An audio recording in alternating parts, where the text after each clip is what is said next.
Je vais vous parler un petit peu de la grille tarifaire et de son importance dans la prospection et pourquoi, il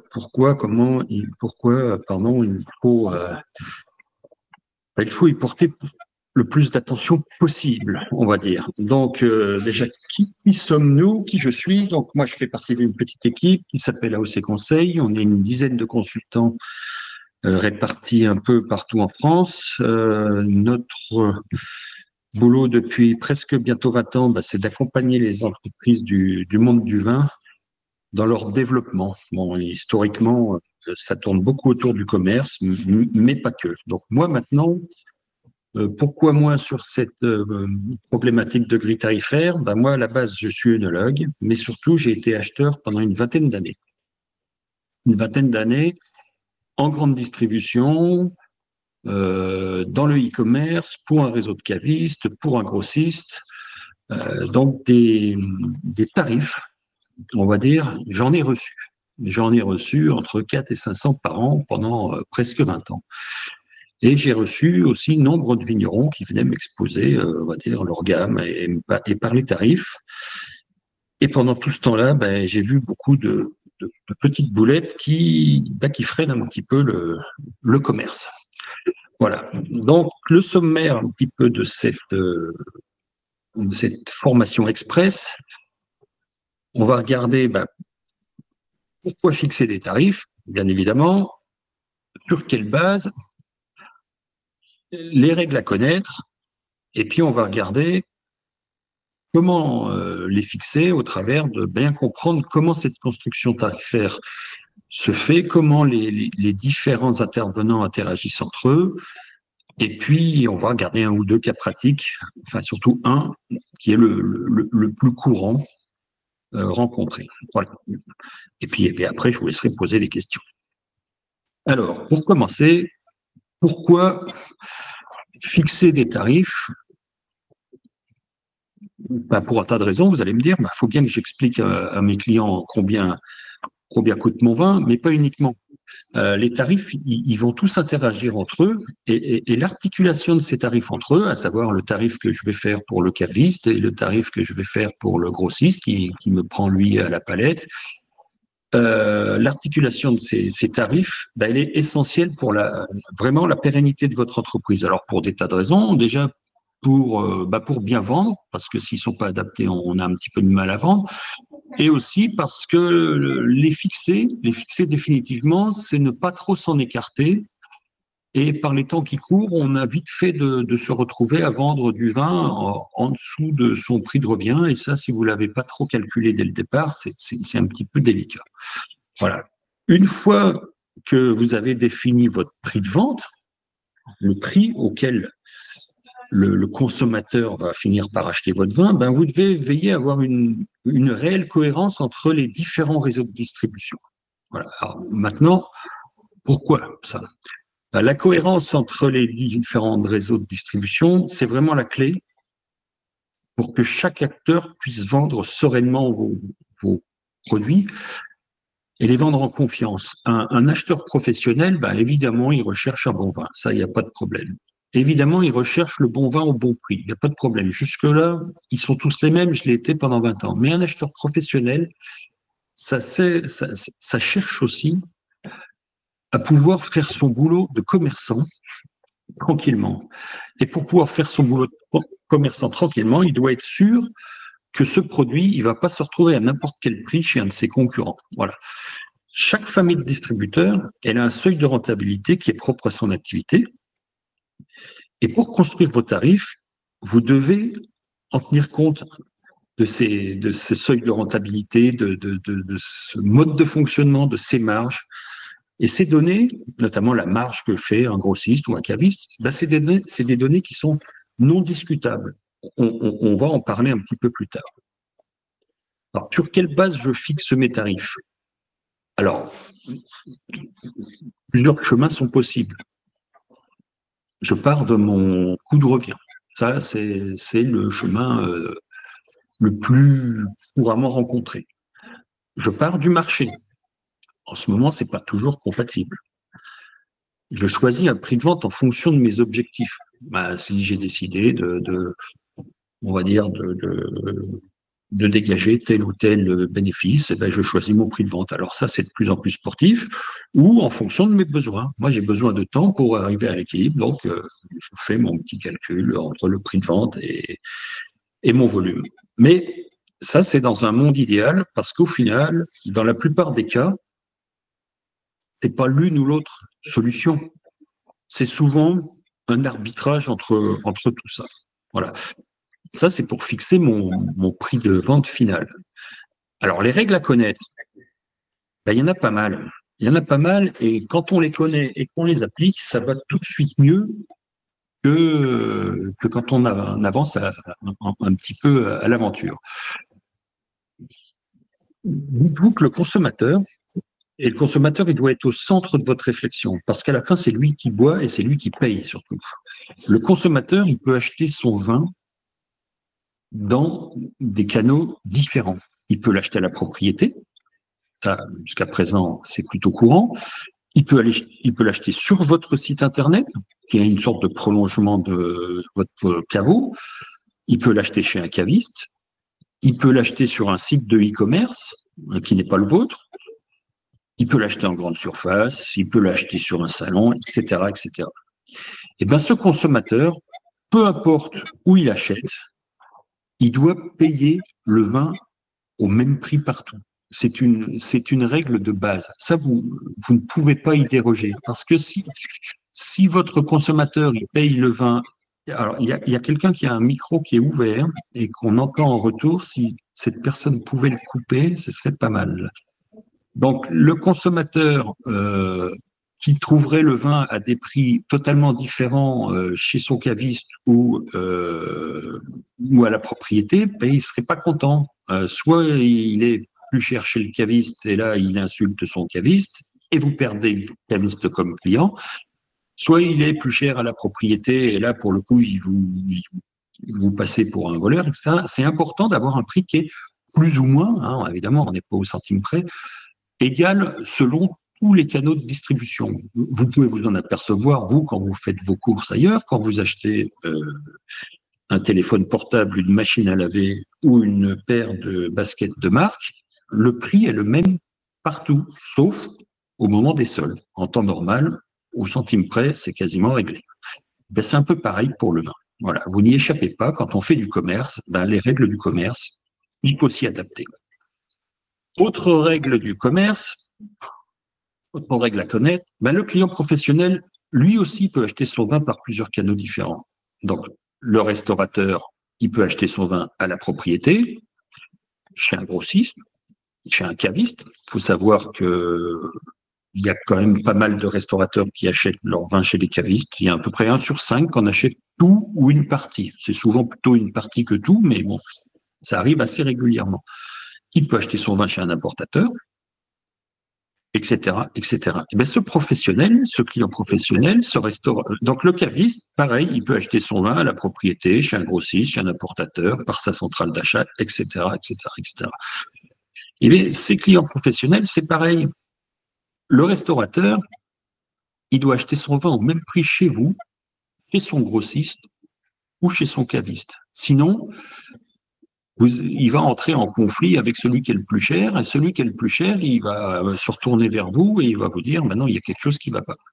Donc, c'est super important et on va regarder comment est-ce qu'on y arrive. Donc, peu importe où il l'achète. Donc, évidemment, c'est à condition égale. Les conditions égales, c'est en tenant compte des frais de port, du volume acheté, des frais de douane, etc., etc. C'est clair que le restaurateur qui vous prend 24 bouteilles, il va payer plus cher que s'il en prenait 600, etc., etc. L'autre règle à connaître, il ne faut pas perdre de vue qu'aujourd'hui, l'information circule beaucoup et vite. On est au temps du digital. L'information, elle circule à peu près à la vitesse des électrons dans les câbles du téléphone ou des photons dans la fibre optique. Donc, il faut vraiment faire. Et l'information, elle est disponible partout. Le consommateur final, il peut comparer très, très facilement les prix sans sortir de chez lui. Et votre client professionnel aussi, il a accès très facilement au prix auquel sont revendus les vins, par vous ou par ses concurrents. Un client professionnel qui connaît bien son boulot, quand il voit le prix de vente chez son collègue ou concurrent, il peut en déduire très très facilement son prix d'achat. Voilà, il faut vous dire que pardon, est-ce que vous pourriez couper votre micro? Il y a un micro ouvert. Voilà. Les autres règles à connaître, donc c'est indispensable d'avoir une grille tarifaire cohérente. Donc c'est le sujet de la construction de la grille tarifaire, pardon, c'est le sujet d'aujourd'hui. Donc une grille tarifaire cohérente, elle doit respecter les intermédiaires, c'est la base. Les intermédiaires, c'est quand même eux qui vous font vivre en grande partie, donc il faut les respecter. Elle doit donner à chaque intermédiaire la marge qui lui est nécessaire. Et pour ça, il faut la connaître, la marge. Et on va en parler. Et elle doit être adaptée aux méthodes et aux habitudes de chaque intermédiaire. Voilà. Alors, les règles à connaître, toujours, il est indispensable de proposer des tarifs dégressifs en fonction du volume au client professionnel. C'est-à-dire qu'un client professionnel, quand il achète, il aime avoir l'impression d'acheter, on va dire, de manière optimale, au meilleur prix. Donc, il va peser le pour, le contre, j'en prends 60, j'en prends 90, j'en prends 120. Ça doit être dégressif, parce qu'un tarif dégressif, c'est aussi un tarif qui incite à la vente. Un professionnel, ou quelqu'un qui se dit professionnel, il doit commander des volumes adaptés à son activité. En dessous d'un certain volume, c'est plus un pro. Moi, je vois trop de vignerons qui encore expédient des fois 12 bouteilles, 18 bouteilles à un client professionnel. Et ça, ben, c'est pas possible. Attendez, il y a un micro qui est vraiment pénible. Je vais le couper. Je ne sais pas qui c'est. Je vais d'office le couper. Hop, je le coupe. Voilà, je suis de retour. Maintenant, voilà. Je suis de retour. Du coup, voilà, le client professionnel, il doit commander des volumes adaptés à son activité. En dessous d'un certain volume, c'est plus un pro. Un pro, bah, s'il veut un tarif de pro, il faut qu'il se comporte comme un pro. Voilà, un caviste, ça commande pas 12 bouteilles. Un restaurateur, ça ne prend pas 6 bouteilles. Ça s'appelle un particulier. Il y a même des particuliers qui en prennent plus. Voilà. Et il faut être très ferme, parce que sinon, bah, vous travaillez, mais au final, quand vous faites les comptes, bah, vous n'avez rien gagné. Voilà. Toujours dans les règles à connaître, celle-ci, vous pouvez la graver, l'encadrer, la mettre quelque part. Ça n'est pas à vous de décider des marges des intermédiaires. On va en parler des marges tout à l'heure. Elles vont vous paraître plus ou moins importantes, mais c'est pas à vous de les décider. Le caviste, il a besoin de 40% de marge sur son prix hors taxe pour vivre. J'ai tendance à dire pour survivre. Et s'il prend pas cette marge, eh ben, il vit pas. Donc, c'est pas à vous de décider, oh, il va se contenter de 25. Ça marche pas. Ça marche pas. Et suivant son activité ou sa situation, un client professionnel pourra avoir besoin d'un tarif départ ou d'un tarif franco. C'est pour ça qu'il faudra prévoir les deux. Toujours dans les règles à connaître, ne pas avoir de grille tarifaire maintenant, enfin en tout cas de grille tarifaire cohérente, c'est perdre énormément en efficacité au moment de la prospection ou de la négociation. Ça, c'est clair que le jour où vous allez voir un caviste et puis qui découvre que, on va dire, qu'en fonction de votre prix de vente consommateur et le tarif que vous lui faites, il n'a pas suffisamment pour vivre, eh ben, il va arrêter tout de suite le rendez-vous, puis il va vous demander d'aller voir ailleurs, quoi. Donc, ne pas avoir de grille tarifaire cohérente, c'est aussi s'attendre à devoir gérer des conflits avec vos clients professionnels. Clairement, quand le client découvre que son voisin a de bien meilleures conditions, ou le client pro, hein, ou que tout simplement les vins sont beaucoup moins chers au caveau, il va pas être content et il va se plaindre. Et à la fin, bah, c'est le risque de perdre des clients. c'est très très clair. Là, c'est beaucoup plus fréquent qu'on ne le croit. Hein. Je vous disais que l'acheteur, il aime travailler dans la confiance. Il a besoin de se sentir en confiance. Clairement, l'acheteur professionnel, c'est réellement ça. Son métier, c'est pas d'essayer en permanence de voir comment si tout est OK. Il aime bien son métier, c'est de vendre, un peu d'acheter, mais dans beaucoup de cas, c'est surtout de vendre. Et il n'aime pas quand il y a quelque chose qui ne va pas. Quand il y a quelque chose qui ne va pas, il passe à autre chose, c'est-à-dire il va voir ailleurs. C'est en quelque sorte se créer sa propre concurrence. Voilà. Alors maintenant, toujours dans les règles à connaître, il faut se dire que le marché, c'est comme un écosystème. Alors le éco de économie, mais aussi finalement de écologie. Hein. Il y a plein d'espèces différentes qui cohabitent et qui interagissent. Chacun a sa place dans le marché. Même s'il y a des gens avec qui vous ne travaillez pas, une famille de clients avec qui vous ne travaillez pas, il faut imaginer que certains de vos clients peuvent travailler avec. Donc chacun a sa place et il faut négliger aucun acteur. Chacun a ses besoins et ses charges. Chacun a ses modes de fonctionnement. Et il est indispensable de bien tout connaître et de tout prendre en compte pour bâtir sa grille tarifaire. Alors maintenant, cet écosystème, on va le regarder. On va prendre un petit peu son temps. Il est important de bien comprendre donc comment les différents intervenants interagissent entre eux, quelles sont leurs règles de fonctionnement, quelles sont les marges des différents intermédiaires. Et ça, c'est important de le savoir, c'est pas secret. Parfois, ils vous le disent clairement. Bon, moi, il se trouve que j'ai occupé des fonctions d'achat dans quasiment toutes les familles, donc je commence à bien connaître les marges. Mais ça n'a rien de secret. Un caviste, quand on sait qu'il faut 40% sur le hors-taxe, par exemple. Voilà. Alors maintenant, la construction de ce tarif. Ça va vous paraître un petit peu complexe, mais vous verrez à la fin, c'est pas si compliqué que ça. En haut de la chaîne alimentaire, de cet écosystème, il y a vous, il y a la propriété, il y a la cave coopérative, il y a le négoce. Bon, je mets la cave propriété. À la fin, tout au bout, tout en bas, il y a celui qui paye, le consommateur. Il faut toujours avoir le consommateur en ligne de mire. Donc vous pouvez vendre au consommateur. Admettons, je prends un prix, pour faire simple, 15 euros. TTC. Vous vendez 15 euros au consommateur TTC. Et bien dans l'écosystème, il y a un élément, vous travaillez ou pas avec, mais il y a un élément qu'on peut difficilement éviter, qui est le caviste.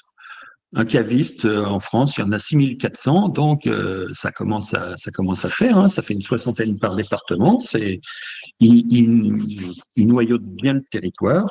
Et ben le caviste, lui aussi, vous pouvez lui vendre, et lui aussi vend au consommateur.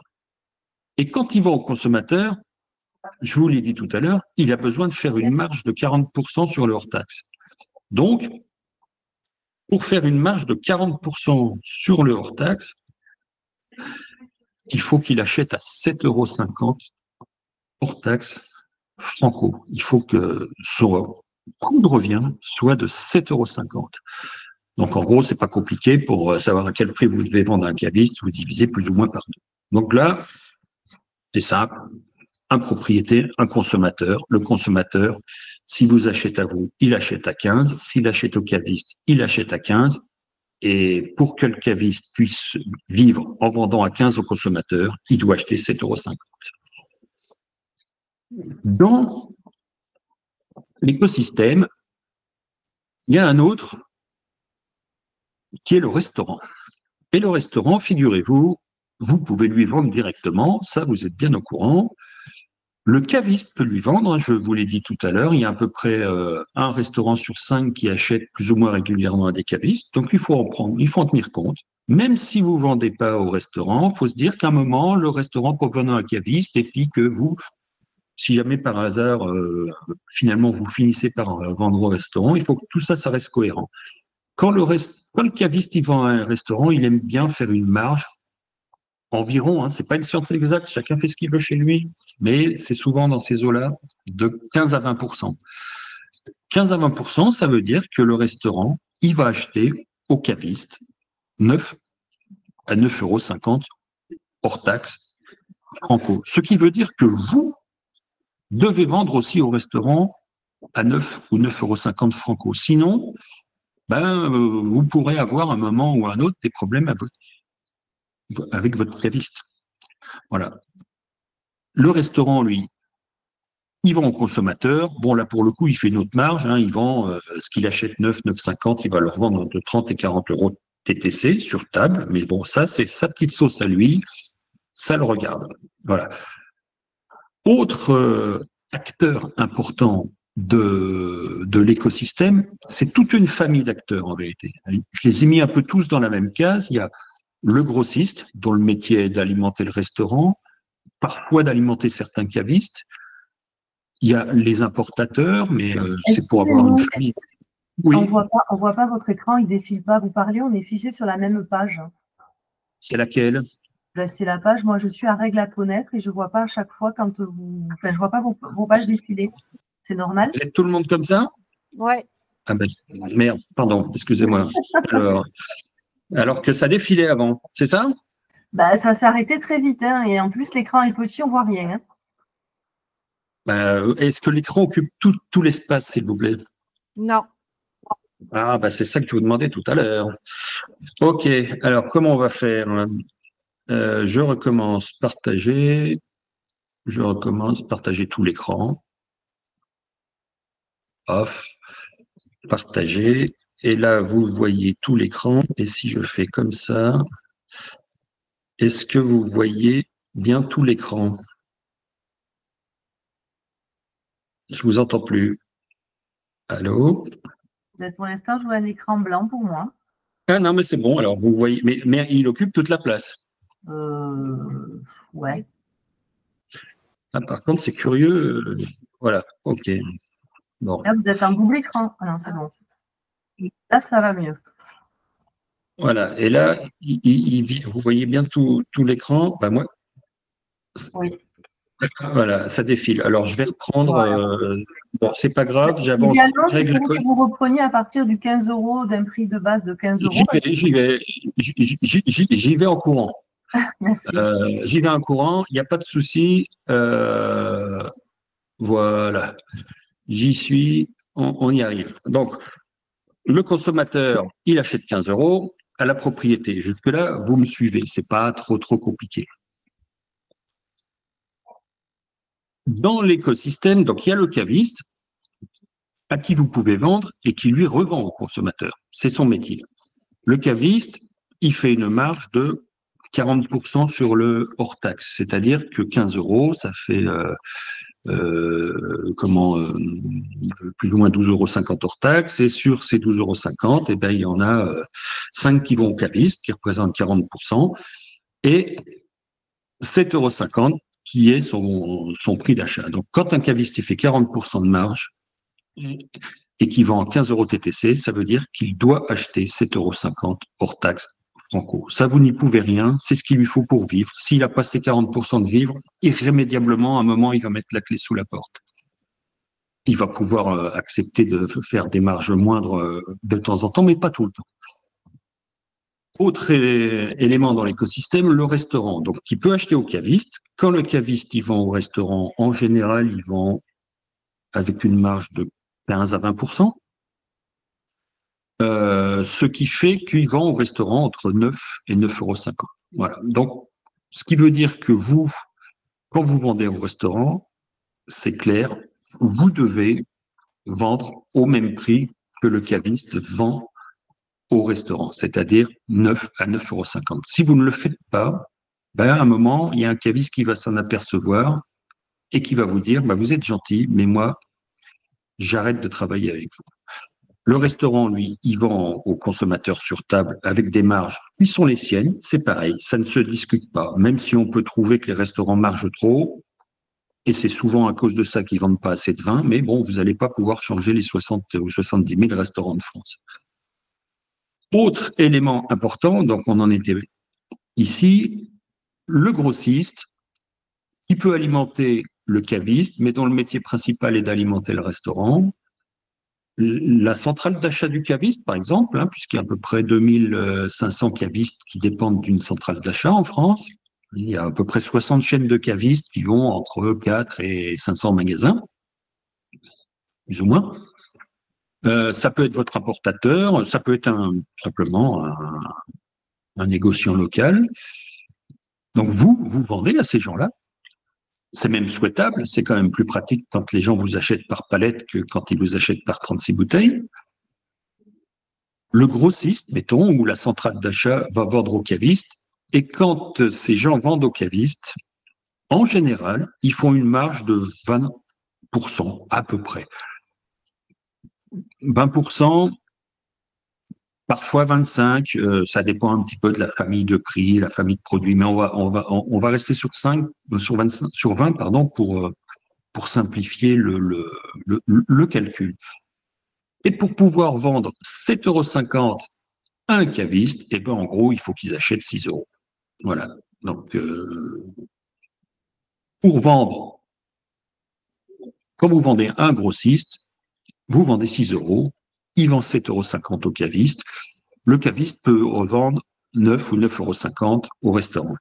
Le métier principal du grossiste, c'est d'alimenter le restaurant. Clairement.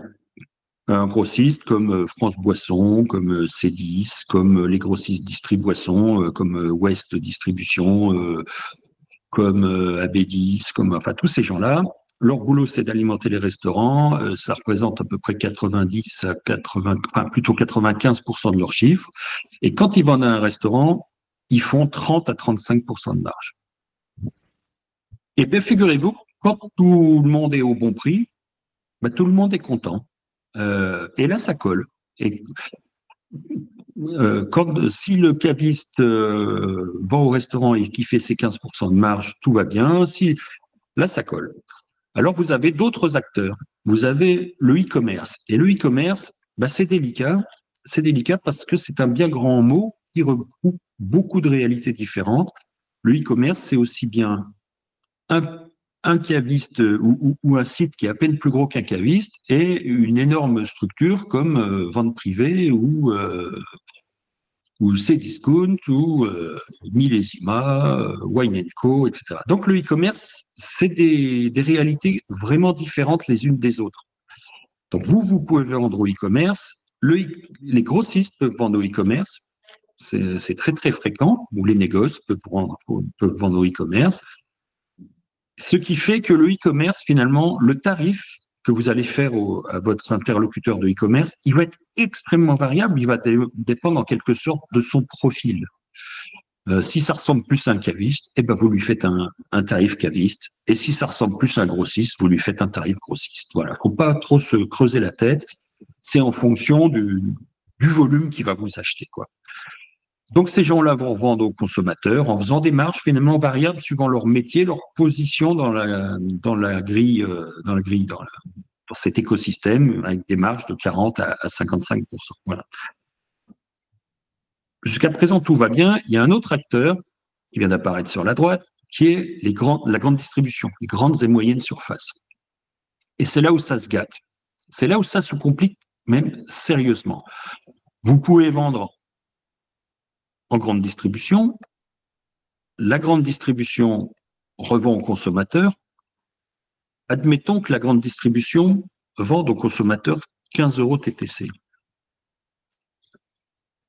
Le souci de la grande distribution, c'est qu'ils font peu de marge. Enfin, le souci, ils travaillent comme ça. Ils font des marges entre 15 et 25%. 15%, c'est quand c'est en foire au vin, ça peut être parfois moins.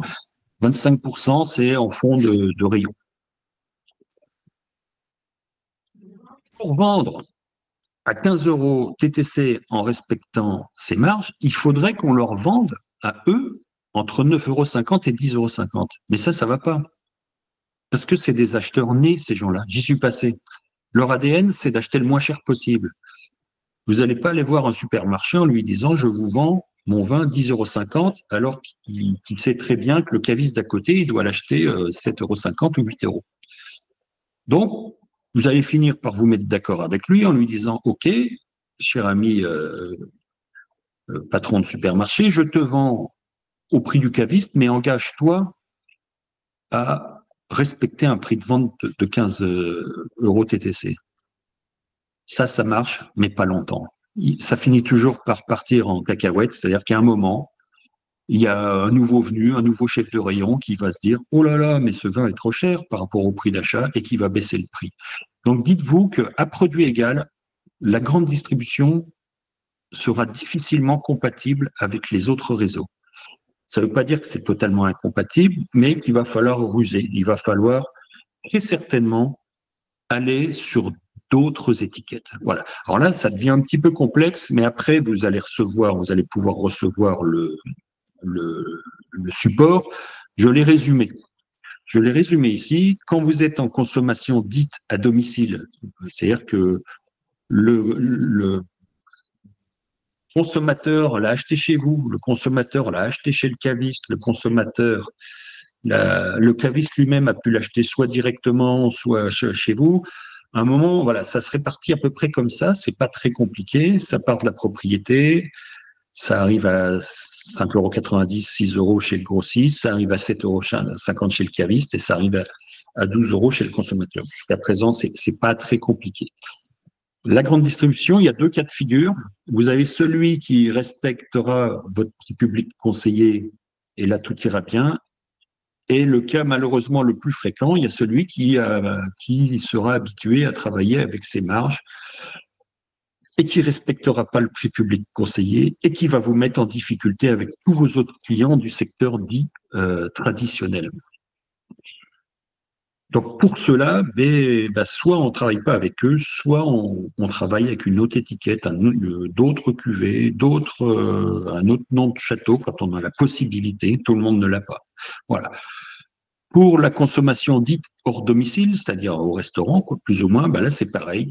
Hein, à la fin, il faut que le restaurant, il achète à la propriété auprès de son grossiste ou auprès de son caviste, il faut qu'il achète son vin le même prix partout et il faut que sinon, il y a un moment, il abandonne ceux qui sont les plus chers et si celui qui est le plus cher, c'est le grossiste, il vous appelle, il vous dit qu'est-ce que c'est que ça? Pourquoi vous vendez moins cher à mes clients restaurateurs? Au revoir, monsieur. Voilà, c'est aussi rude que ça. Alors maintenant, comment est-ce qu'on y arrive? C'est pas très compliqué. C'est pas très compliqué, il faut juste un petit peu de méthode. Voilà. Donc, un tarif, je vous le répète à nouveau, il est obligatoirement dégressif.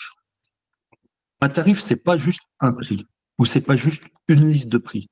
C'est un véritable outil commercial. Un tarif, ça doit donner envie d'acheter et surtout, ça doit donner envie d'acheter beaucoup. Enfin, en tout cas, plus. Et pour ça, le tarif dégressif, c'est le meilleur outil qui soit. Un professionnel, donc, il doit commencer des volumes adaptés à son activité. Un tarif, il ne peut pas être à la fois départ et franco. Alors, je m'explique. On ne peut pas avoir un tarif qui est tarif départ jusqu'à une certaine quantité et franco à partir d'une autre quantité. Pourquoi? Parce que irrémédiablement, à un moment ou un autre, vous allez vous exposer à des demandes que je vais qualifier d'abusives, c'est-à-dire vous allez avoir votre client caviste qui va vous dire « Oh, j'arrive pas aux 200 bouteilles du Franco, est-ce que tu m'offres le port quand même ?» Ça, c'est très fréquent. Il y en a qui sont spécialisés là-dedans, vraiment spécialisés. Donc, il faut toujours prévoir un tarif départ et un tarif Franco. Par contre, il ne faut pas donner les deux en même temps à la fois. J'en parlerai plus tard. Donc, il faut en donner un seul à la fois. Par défaut, pour les restaurants, pour les cavistes, on donne toujours un tarif franco. Et si par hasard, à un moment, le caviste, il dit « Ouais, mais moi, je viens avec ma camionnette une fois par mois dans le coin, je viens chercher mes vins. » Et bien, à ce moment-là, on lui donne un tarif départ. Si vous donnez les deux à la fois, irrémédiablement, vous allez avoir des cavistes qui sont quand même des épiciers, c'est des petits boutiquiers, ils essayent d'acheter le moins cher possible, qui vont vous dire eh bien, écoutez, moi, je veux bien vous acheter votre vin, mais vous me faites le franco au tarif départ. C'est-à-dire, vous m'envoyez les vins et vous me facturez comme si j'étais venu les chercher. Et ça, c'est immanquable. Il y en a toujours qui le font. Donc, vous donnez par défaut un tarif franco. Donc, vous le créez, votre tarif. Vous faites un joli tableau. Alors, ça, c'est pas votre tarif, c'est votre grille tarifaire. C'est ce qui vous permet de faire le calcul entre eux et de regarder les interactions entre les trois principales familles. Donc, vous faites un joli tableau avec des colonnes. Ben, sur le grossiste, c'est simple, un grossiste, ça achète en gros. Donc, en gros, c'est une palette. Voilà. Alors, sauf si vous avez des vins très chers, quand vous commencez à avoir des vins qui commencent à coûter 30, 40, 50 euros, ben, une palette, ça fait beaucoup. Donc, vous pouvez commencer par une demi-palette, mettons 300. Mais un grossiste, c'est 600 bouteilles. Vous faites deux colonnes, une colonne 600, une colonne 1200. Le caviste, même combat, il faut que le tarif soit dégressif. Donc, eh ben, vous commencez à un certain seuil. 36 bouteilles, par exemple, c'est déjà pas beaucoup, mais bon, il faut bien commencer à un début et vous faites une colonne.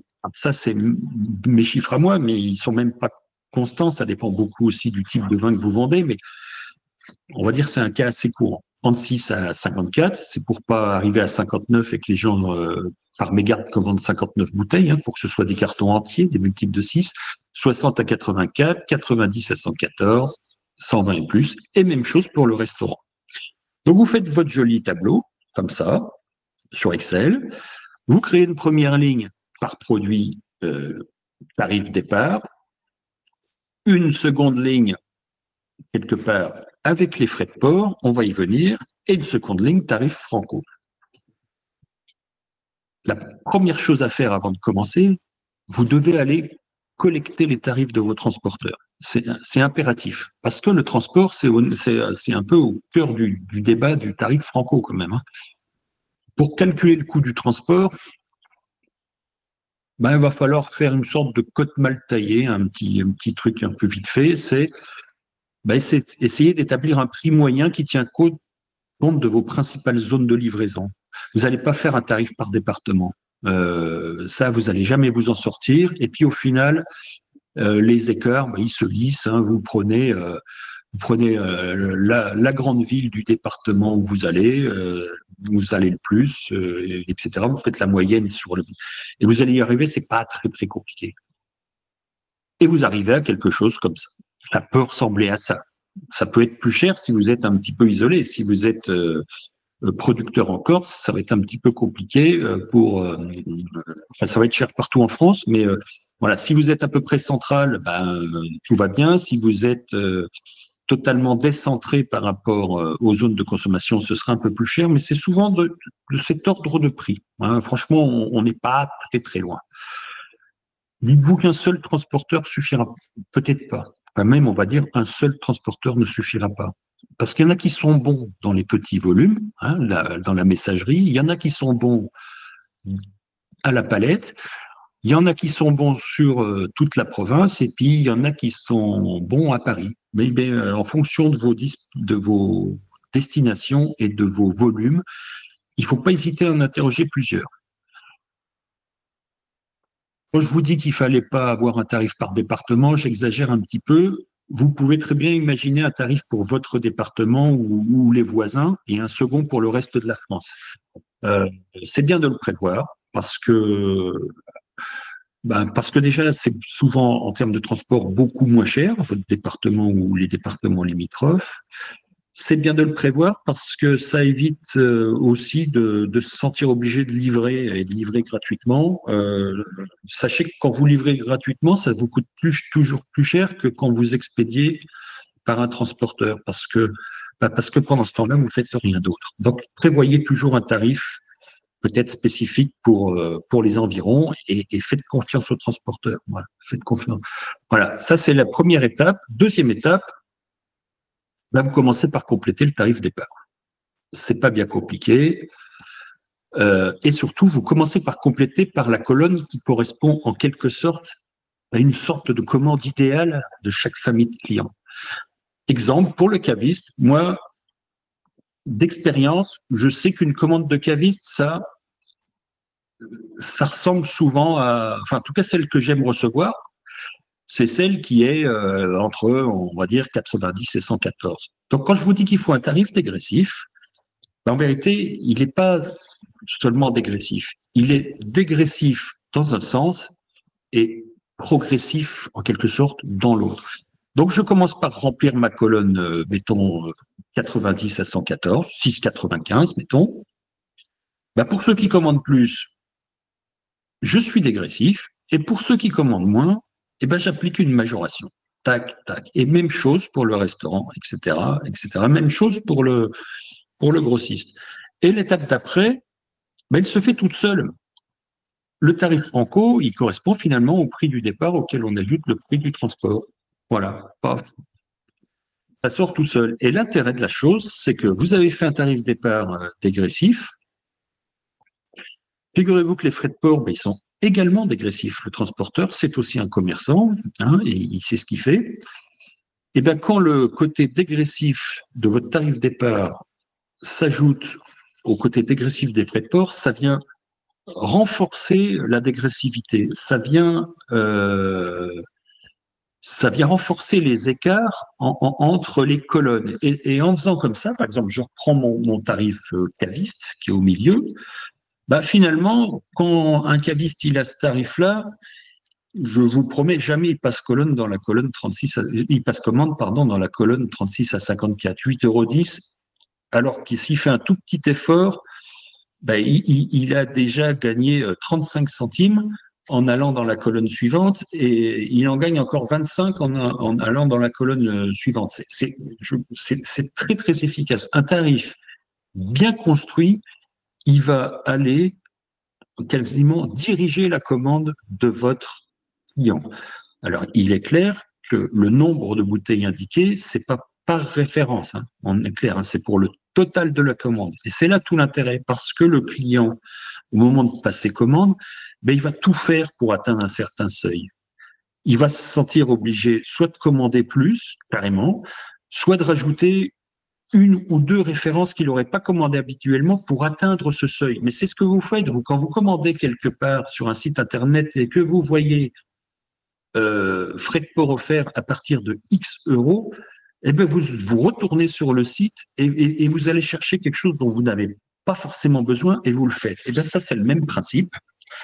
Et l'intérêt, ben, c'est que quand un caviste ou un restaurant se sent obligé de prendre deux références, et bien quand vous avez deux références chez lui, vous commencez à être un fournisseur qui compte et il vous oublie quand même un petit peu moins facilement. Donc, voilà comment on remplit ce tarif. C'est pas compliqué. Je commence à collecter des frais de port, je commence à remplir mon tarif départ, progressif ou dégressif, en tout cas, les deux à la fois, très certainement. En tout cas, en aucun cas, je mets mon tarif idéal sur la colonne la plus à gauche, on va dire, mettons qu'il y a liste à 36, enfin, à 36 bouteilles, et ensuite je n'arrête pas de baisser. Ben non, parce qu'au bout du compte, quand vous serez au bout de la ligne, eh bien, vous allez y laisser votre chemise. Non, non, vous mettez sur une vraie commande idéale, qui est, par exemple, pour un caviste, qui est souvent entre 90 et 100 et 120 bouteilles, voire quelque chose comme ça. Mais le restaurant, c'est un peu pareil. Donc maintenant, les cas pratiques. Le cas pratique, bon, je vends au bon prix. Là, vous allez me dire, il se fout un peu de nous. Ben forcément, pas de problème pour construire ma grille tarifaire. Maintenant, le cas pratique, le plus fréquent, je ne vends pas assez cher à la propriété. Je ne vends pas assez cher à la propriété, c'est à la fois au caveau, mais aussi sur les sites Internet. Donc, vous n'avez pas le choix, vous devez faire évoluer vos prix. Mais ça, malheureusement, ça peut prendre plusieurs années. Ça va prendre plusieurs années. Et c'est pas parce que ça va prendre plusieurs années qu'il faut baisser les bras. Il faut s'y coller. Mais il peut y avoir d'autres solutions pour accélérer le processus. Et ça, c'est important. Ça ne dispense pas de faire évoluer les prix, mais il faut accélérer le processus quand même. Alors, la première solution, bon, déjà, il faut des augmentations régulières du prix public. Peut-être un peu plus que l'inflation, etc. Mais là, il faut s'y coller. C'est-à-dire que si vous avez, je sais pas, 4 ou 5 euros à rattraper, vous n'allez pas pouvoir le faire en une fois. Donc, tous les ans, il faut augmenter de 5 ou 6%, et ça va vous prendre 3, 4 ans, et ça prendra le temps que ça prendra, mais il faut le faire. L'astuce la plus fréquente, je crée un prix carton et un prix bouteille au caveau. C'est-à-dire que jusqu'à présent, je vendais 15 euros la bouteille. Et bien maintenant, je décrète que je vends 15 euros la bouteille à condition que le client consommateur m'en prenne un carton de 6. Et quand il prend une bouteille, mettons, je la vends 17. Et quand le caviste m'interroge sur quel est votre prix de vente au caveau à la bouteille, et vous répondez 17. Voilà. Ça paraît un peu tiré par les cheveux, mais je vous promets que c'est très, très efficace.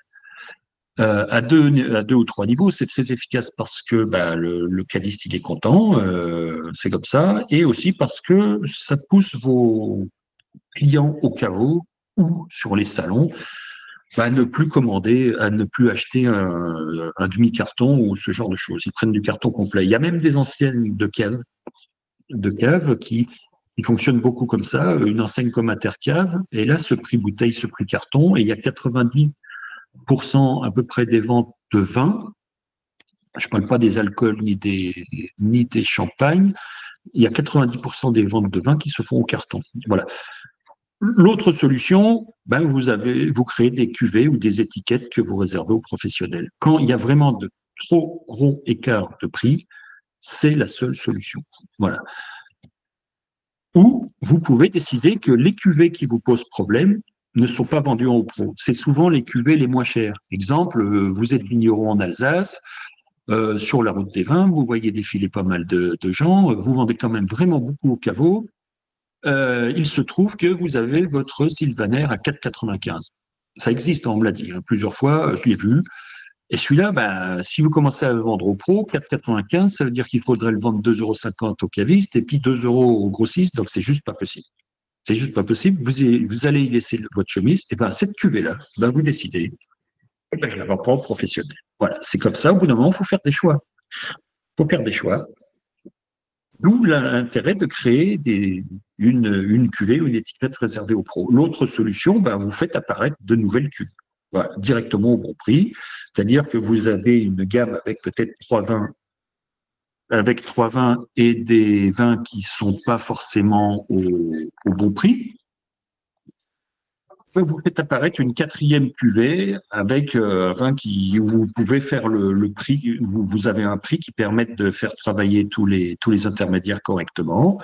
Et puis ensuite, quelques temps après, vous en faites disparaître une autre, etc. Petit à petit, vous faites évoluer votre gamme.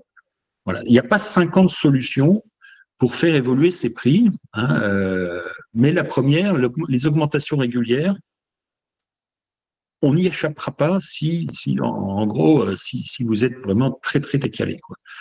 Donc maintenant, je vais vous laisser, je vais essayer de vous retrouver, déjà pour commencer. Voilà, je vais vous laisser poser des questions si vous en avez.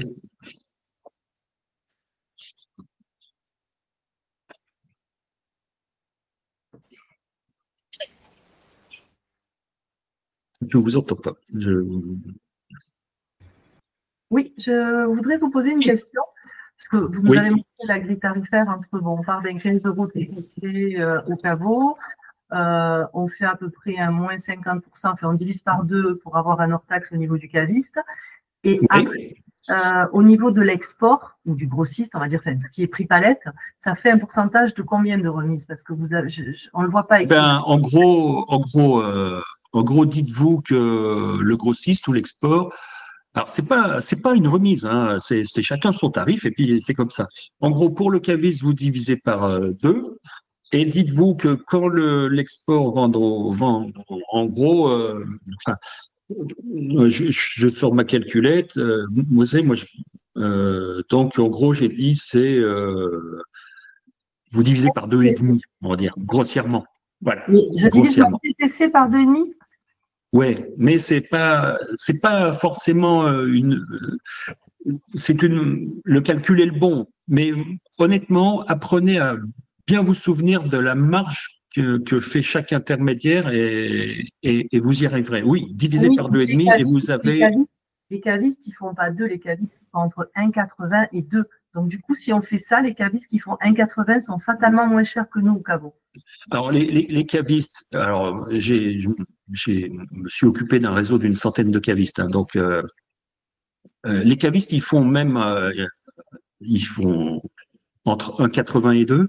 Mais leur objectif, c'est 2. S'ils peuvent faire 2, rassurez-vous, ils font 2. Parfois, c'est vrai que quand vous avez un produit très cher, clairement, ils vont pas faire 2. Là, c'est sûr, quand ils vont vendre, mettons, un joli Bourgogne à 70 €, là, ils vont pas faire 2 parce que, parce que ça devient trop cher. Mais prévoyez 2.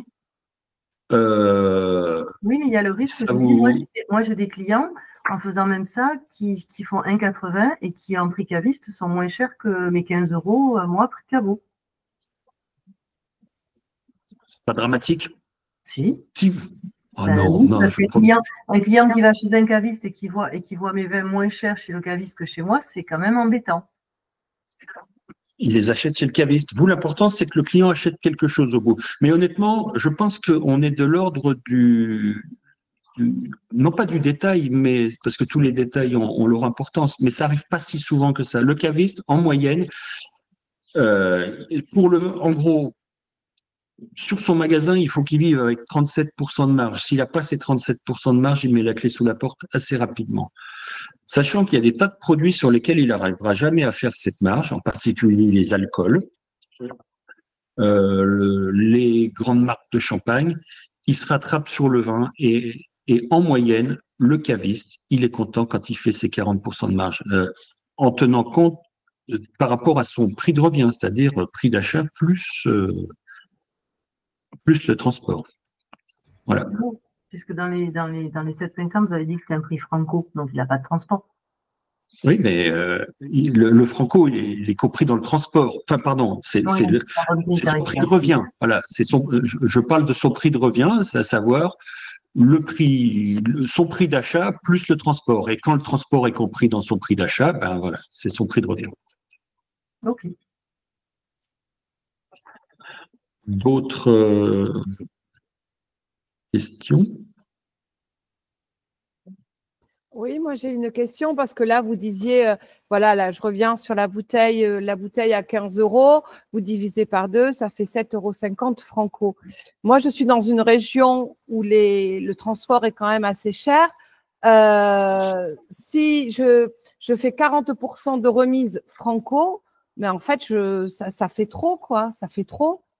Alors, vous êtes dans quelle région et vous expédiez où par exemple? Moi, je suis sur le Gers, mais quand j'envoie en Bretagne ou en Alsace, par exemple, ça me coûte très cher, quoi. Ah, je suis d'accord. C'est pour ça que moi, clairement, il faut voir où vous envoyez les vins. Il faut vraiment en tenir compte. Mais c'est pour ça aussi qu'il faut faire une moyenne, parce que bon, il faut être très très clair. Et ça, c'est dans le premier calcul.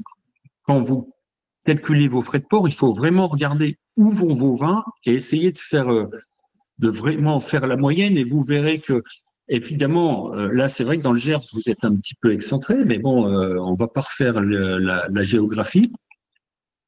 Au final, que vous envoyez en Alsace, dans le Nord ou en Bretagne, ça change pas grand-chose, mais le frais de port, il faut bien le faire payer à quelqu'un, hein. C'est soit vous, soit le client, mais à la fin, il faut l'intégrer, quoi. Après, on peut faire une cote mal taillée, c'est-à-dire que vous pouvez très bien décider de prendre en charge seulement une partie du port et d'en répercuter une toute petite partie dans son prix, mais vous ne pouvez pas. Il faut absolument tenir compte du port, hein, clairement. Enfin, mais vous croyez qu'un client chez un caviste, je ne sais pas, moi je parle en Bretagne, il n'est pas prêt à payer 1 € de plus par bouteille par rapport au prix domaine? Alors le problème, c'est pas le client, figurez-vous. C'est le caviste. Et pourquoi c'est le caviste? Parce que le caviste, mais évidemment que si, le client, quand il va chez le caviste, il y va pas pour faire des économies. Il y va parce qu'il est sûr d'avoir le bon vin, avec un bon conseil, et il se doute bien qu'il va le payer un petit peu plus cher. Mais le problème, c'est pas lui. Le problème, c'est le caviste.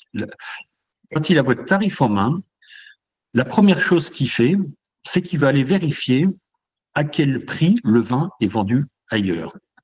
S'il trouve pas d'informations sur le prix de vente de votre vin chez vous, au caveau, ou en particulier sur votre site Internet, tout va bien. Là où ça se gâte, c'est quand il va aller vérifier que il va trouver que le vin se vend moins cher enfin, mettons, lui, il doit le vendre 15, et il va s'apercevoir que sur votre site Internet, le même vin est à 13. Là, il va pas être content. Il va même pas attendre que le client vienne se plaindre. Il va vous le dire et il va gueuler. Et là, je parle d'expérience. Moi, je référençais des vins pour un groupement d'une centaine de cavistes. Quand je mettais un nouveau vin à la gamme, irrémédiablement, j'avais des cavistes qui allaient vérifier que ce vin, à quel prix il était vendu par les concurrents et par le vigneron. Et il y en a même qui appelaient chez le vigneron directement pour voir à quel prix c'était vendu au caveau. Il se faisait passer pour un client. Même si le client du caviste s'en fout, le caviste, il est comme ça. Vous pouvez pas. C'est un commerçant, c'est un épicier. Il est toujours en train d'aller chercher. Si on n'essaye pas il veut faire du commerce tranquille, donc il s'assure. Oui, mais ça, je l'entends. Mais moi, si le caviste va sur mon site, il voit la bouteille à 15 €. S'il veut commander, il a quand même des frais de port après sur sa commande. Donc, ça se rajoute aux 15 €. Le client particulier qui va commander sur mon site va payer des frais de port. Il n'aura jamais le client particulier n'a pas la bouteille à 15 € chez lui. Le client particulier, s'il achète plus cher chez vous, il n'a pas de souci. Le caviste n'a pas de souci. Ouais. Si vous voulez. Le client particulier, lui, fait son choix. Il va là où c'est le moins cher. Il n'y a pas de problème. Le danger, il est quand vous êtes moins cher que vos clients professionnels. Mais le danger, il est extrême. C'est-à-dire qu'à partir du moment où vous vendez moins cher que votre client professionnel, le client professionnel, à un moment ou à un autre, il vous laisse tomber. C'est comme ça. Oui, mais excusez-moi, la problématique dans ce que vous dites, c'est bien. Au niveau, les professionnels, ils sont très contents. Mais c'est que nous, du coup, on perd de la vente en client direct particulier, et c'est là où on marche le plus quand même. Parce qu'un client qui va acheter moins cher chez un caviste, il ne va plus jamais l'acheter chez nous.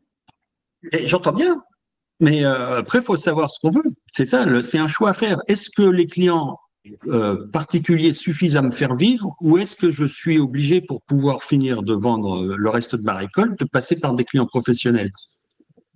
Et là, c'est délicat. Entre les deux, quand même. Pardon? Il y a peut-être un juste milieu entre les deux. Le juste milieu, non, c'est le client professionnel, il veut être sûr d'être au bon prix. Et effectivement, vous n'allez pas perdre votre client. C'est pour ça qu'une grille tarifaire faite correctement, vous froissez personne. Vraiment, ça prend du temps la première fois, après ça va tout seul. L'objectif, il est exactement là.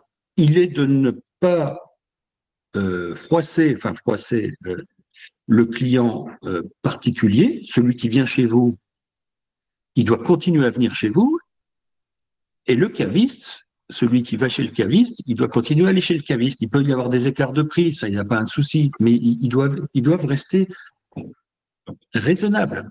Et est-ce qu'on peut imposer à un caviste de ne pas vendre en dessous de notre prix à nous? Ah, ça, vous pouvez l'imposer, mais s'il vous plaît, restez dans l'oral. Vous n'avez pas le droit de l'écrire, vous n'avez pas le droit de lui imposer.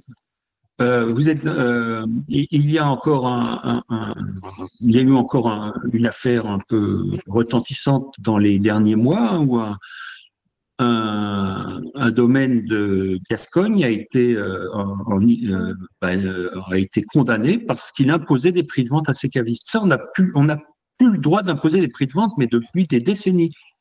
Et il faut que ça reste au niveau de l'accord oral, c'est-à-dire que tant qu'il le respecte, tout va bien. À partir du moment où vous ne le respectez plus, c'est là où ça se gâte. Vous pouvez décider d'augmenter vos prix ou pour qu'ils respectent, etc. Mais s'il vous plaît, ne l'écrivez jamais. D'accord. Mais on peut le lui soumettre. Quand on y envoie les tarifs. Oui, mais c'est même par là qu'on commence. Quand vous allez voir un prospect, Donc un éventuel futur client, un caviste, vous avez deux manières de lui présenter la chose. Vous lui dites, bonjour, ça c'est mon vin, c'est le meilleur vin du monde, il coûte 7,50 €. Là, il réfléchit, il se dit 7,50 €, c'est trop cher, je vais essayer de l'acheter 5.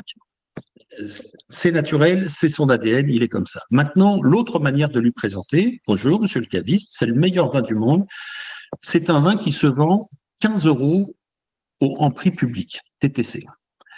Et là, il fait bosser l'autre hémisphère de son cerveau qui se dit 15 €, c'est un bon prix, mais pour le vendre 15 €, il faut que je l'achète 7,50 €. Et après, quand vous dégainez votre tarif et que vous êtes au bon tarif, ça facilite les choses. Quand je vous dis qu'une grille tarifaire, un tarif bien foutu, ça facilite la négociation, on est exactement là. Quand vous présentez votre vin, notamment avec des clients professionnels qui sont des revendeurs, directs, finaux, les cavistes en particulier, commencez toujours par annoncer le prix public. Dans leur tête, ils sont en train de calculer leur prix d'achat. Et si vous arrivez avec le bon prix d'achat, votre grille tarifaire, elle est bien faite, et bien vous avez fait quand même un beau bout de chemin. Voilà. Autre question?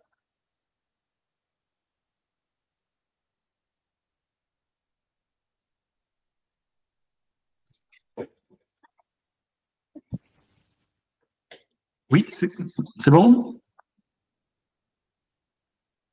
Donc, moi, ce que je me propose de faire, c'est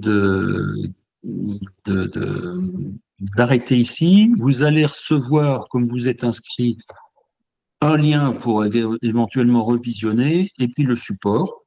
Et puis, si vous avez des questions, je suis à votre disposition. Faut pas hésiter. Voilà, faut pas hésiter. Moi, ça me prend peu de temps à vous répondre.